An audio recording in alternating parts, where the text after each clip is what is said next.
Good morning students. आज हम हिंदी व्याकरण के अंतर्गत संवाद लेखन के बारे में पढ़ेंगे। संवाद लेखन की परिभाषा: जब दो या दो से अधिक लोगों के बीच होने वाला वार्तालाप को लिखा जाता है तब उसे हम संवाद लेखन कहते हैं। संवाद लेखन काल्पनिक भी हो सकता है और किसी वार्ता को ज्यों का त्यों लिखकर भी। भाषा बोलने वाले के अनुसार थोड़ी थोड़ी भिन्न होती है। उदाहरण के रूप में एक अध्यापक की भाषा छात्र की भाषा की अपेक्षा ज़्यादा संतुलित और सारगर्भित होगी। एक पुलिस अधिकारी की भाषा और अपराधी की भाषा में काफ़ी अंतर होगा। इसी तरह दो मित्रों या महिलाओं की भाषा कुछ भिन्न प्रकार की होगी। दो व्यक्ति जो एक दूसरे के शत्रु हैं उनकी भाषा अलग होगी। कहने का तात्पर्य यह है कि संवाद लेखन में पात्रों के लिंग, उम्र, कार्य, स्थिति का ध्यान रखना चाहिए। संवाद लेखन में इन बातों पर भी ध्यान देना चाहिए कि वाक्य रचना सजीव हो, भाषा सरल हो, उसमें कठिन शब्दों का प्रयोग कम से कम हो, संवाद के वाक्य बड़े ना हो, संक्षिप्त और प्रभावशाली हो।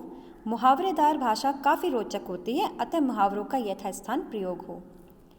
अच्छी संवाद रचना के लिए निम्नलिखित बातों का ध्यान रखना चाहिए।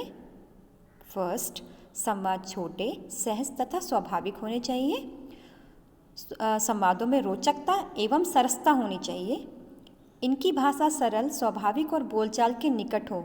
उसमें बहुत अधिक कठिन शब्द का तथा प्रचलित शब्दों का प्रयोग नहीं होना चाहिए। संवाद पात्रों के सामाजिक स्थिति के अनुकूल होने चाहिए। अनपढ़ या ग्रामीण पात्रों और शिक्षित पात्रों के संवादों में अंतर रहना चाहिए। संवाद जिस विषय या स्थिति के विषय में हो उस विषय को स्पष्ट करने वाले होने चाहिए, अर्थात जब कोई उस संवाद को पढ़े तो उसे ज्ञात होना चाहिए कि उस संवाद का विषय क्या है। प्रसंग के अनुसार संवादों में व्यंग विनोद यानी कि हंसी मजाक का समावेश भी होना चाहिए। यथास्थान मुहावरे तथा लोकोक्तियों का प्रयोग करना चाहिए। इससे संवादों में सजीवता आ जाती है और संवाद प्रभावशाली लगते हैं। संवाद बोलने वालों को संवादों के आगे लिखा होना चाहिए। 9 है आपका, यदि संवादों के बीच कोई चित्र बदलता है या किसी नए व्यक्ति का आगमन होता है तो उसका वर्णन कोष्ठक में करना चाहिए।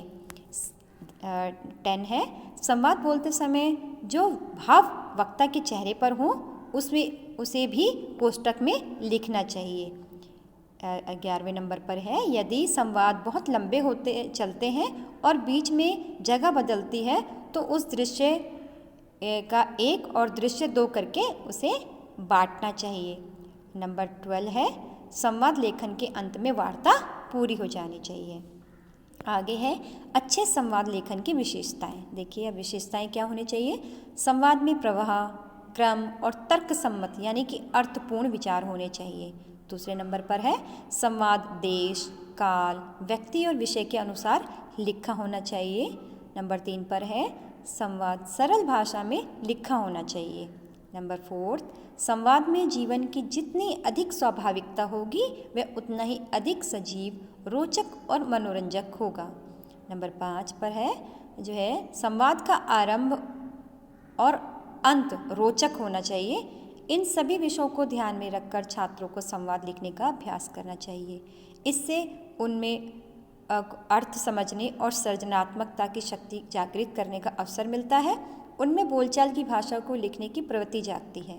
एक उदाहरण दे रखा है, रोगी और वैद्य का संवाद है, यानी कि एक रोगी है और जो वैद्य है उनके बीच में बातचीत दिखाई गई है। ब्रैकेट में दिया है औषधालय में प्रवेश करते हुए, वैद्य जी नमस्कार। नमस्कार, आइए पधारिए, कहिए क्या हाल है। रोगी, पहले से तो बहुत अच्छा हूँ, बुखार उतर गया है, केवल खांसी रह गई है। वैद्य, घबराइए नहीं, खांसी भी दूर हो जाएगी, आज दूसरी दवा देता हूँ, आप जल्दी ही अच्छे हो जाएंगे। रोगी, आप ठीक कहते हैं, शरीर दुबला हो गया है, चला भी नहीं जाता और बिछावन अर्थात बिस्तर पर पड़े पड़े तंग आ गया हूँ। वैद्य, चिंता की कोई बात नहीं, सुख दुख तो लगे ही रहते हैं, कुछ दिन और आराम कर लीजिए, सब ठीक हो जाएगा। रोगी, कृपया खाने को बताएं, अभी तो थोड़ी थोड़ी भूख भी लगती है। वैद्य, फल खूब खाइए, ज़रा खट्टे फलों से परहेज रखिए, इनसे खांसी बढ़ जाती है। दूध, खिचड़ी और मूंग की दाल आप खा सकते हैं।